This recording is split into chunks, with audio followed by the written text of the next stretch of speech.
In America, everyone is a chin chingu. There's something really weird that happens when we hang out with a lot of Korean people, which is certain American phrases, and I don't know what to call it, they just pop up a lot, and it's really strange because you don't say those things to other American friends. You don't say it to other Americans. And one of the things I hear a lot that Korean people say is, he was not close to me. He was not my close friend. And it's like, what are you talking? Like, the only time I would ever call someone close to me or my close friend is if I was, like, something bad happened to them. Like, if a close friend dies, and I was trying to explain to my other friend, I'd be like, yeah, my friend died, and we were really close. So, like, it hurts me more than somebody who I don't know that well, who is an acquaintance. That's the usual way I use it. But Korean people often use it to explain, especially about how they speak to somebody. A lot of the times when I'm talking to a Korean person, I'll say, oh, Korean people don't talk about sex, drugs, religion, and politics. And my Korean friend will say, no, we talk about those. We love talking about those. And then I say, well, my Korean friends don't talk to me about it. And then they always say, that's because we only talk about those with close friends. And number one, it kind of hurts because they're basically saying, like, I'm not their close. Whatever Korean person wasn't talking to me about that subject was just, we weren't close friends. And it's like, ow, I thought they were my friend. But number two, it's just like, we care a lot less about, one, about offending people, but two, about whether or not we're close enough with someone to speak and behave the way we normally would with somebody we are close with. I remember once I was in Korea and I was wearing like the exact same t-shirt with like the exact same phrase as this other guy as he was walking down in a bookstore. He's walking by, we both see each other, and we both see the exact same shirts. And my reaction is like, oh, I gotta say what's up to this guy because, like, we're having the same shirts. And we walked by, I just said, nice t-shirt. And he just said, and it was really strange because, if that guy were my close friend, right? A Korean person can understand if two close friends came and they saw each other and had the exact same t-shirt, they would have to say something about it. In that same way, that's how I was treating just a stranger I'd never talked to before. I was treating him the same way that a Korean person or anybody would treat a close friend. It's just in America, we don't have these social barriers to how close you are with people. We're just kind of in a similar closeness with everyone. And I get people in comments, and they'll comment on some of my videos saying like, well, you don't understand how close Korean people are. And it might be true that maybe Korean people are closer to people they're close with, but in America, we're kind of like a very similar level of closeness with almost everyone. That's why any Korean person who goes to America, they're surprised at how kind of strangers will interact with each other and talk to each other in public places or at an airport. And it's like, it's kind of part of what we do. We just treat everyone like a close friend to some degree, especially just in the way we talk to each other. And this is really useful because it helps us debate and get to the truth, I think, in a quicker way. Like there's an upside and there's a downside to this. And one of them is that we can debate and get to the truth quicker, maybe more efficiently. I don't know how to say it best. So the thing I think about is like two people are arguing about politics. It's, in my mind, it's very important to talk about politics and to argue about politics. It's very necessary because you have to get to the truth about which political view is correct. Because if you could solidly get to the truth about that, then you could vote for correct politicians. And if you can vote for correct politicians, then those politicians come into power, and the good politicians end up making good policies for the whole country, and everyone's better off for it. And it's easier to get to the truth when you have low social barriers about what you talk about and with whom you talk about those subjects, because you could meet someone for 5 minutes and talk about very truthfully about something. And when you talk about these subjects with only people that are close to you, like my Korean friends will say, oh, we don't talk about that. I only talk about that with my close friends.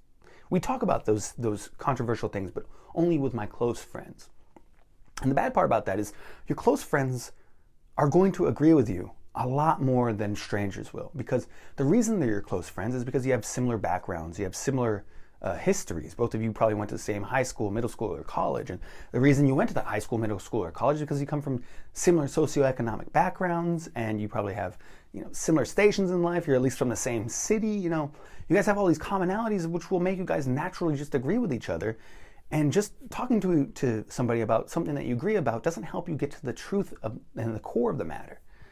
if you want to find out what's the proper political stance on an issue, you need to find someone who's contrary to you and argue with them. And maybe they'll prove you wrong in such a way that you'll actually be like, holy shit, I got to rethink the way I thought about that issue. And most times that almost never happens if you want to be truthful. Sometimes it does, and it's really good when it does. Or even if you disagree with them and they bring up all these points, and you go, man, those are good points. You can go home and refine your argument and go like, oh, I see. This is what I should have said when I met him. This is what I should have.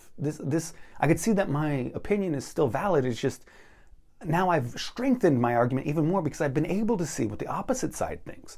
And the next time you meet somebody you don't know that well and you talk about these clashing political opinions, you have a better way to present your argument because you've experienced the other side's argument before.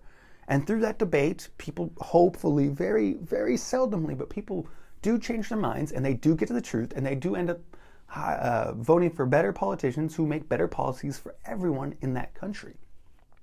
So this way that Americans have kind of being more open and not having such high social barriers to speaking truthfully about controversial things with people, it could be very helpful in that way.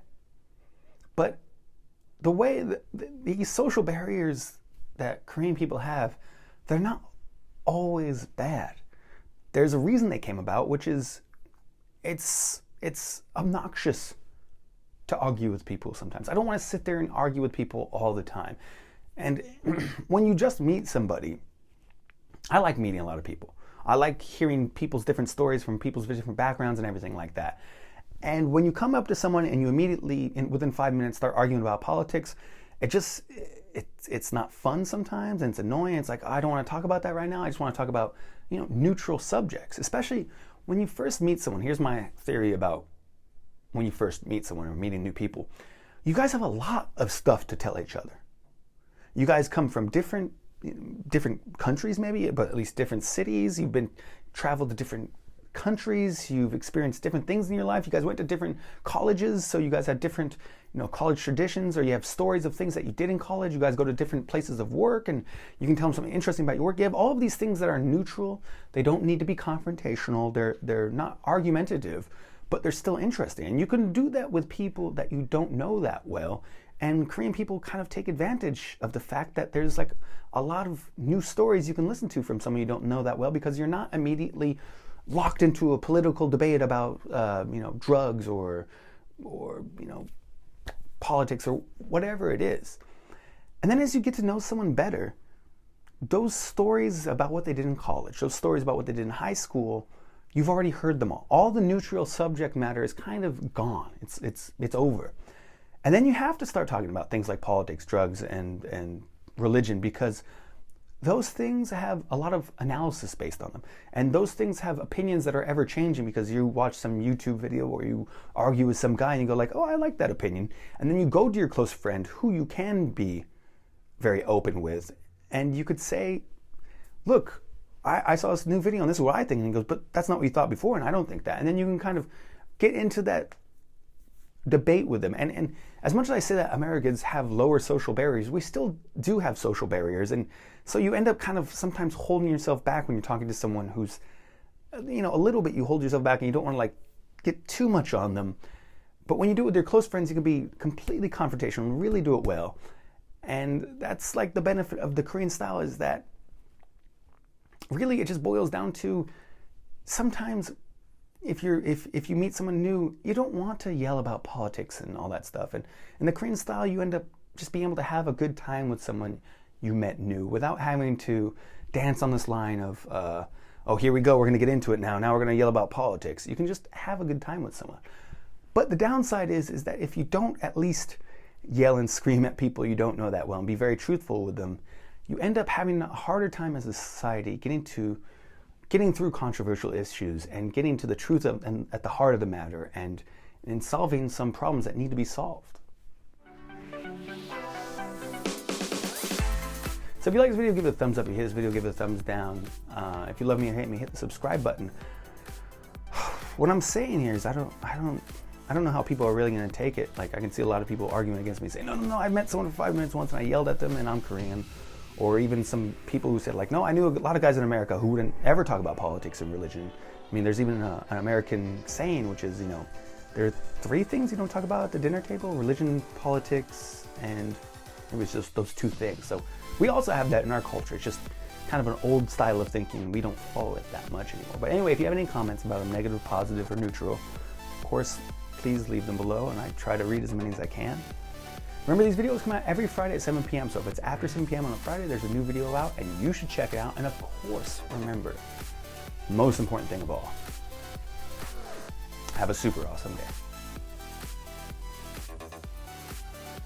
창화 그리고 김유리 덕분에 저는 이런 영상을 만들 수 있습니다.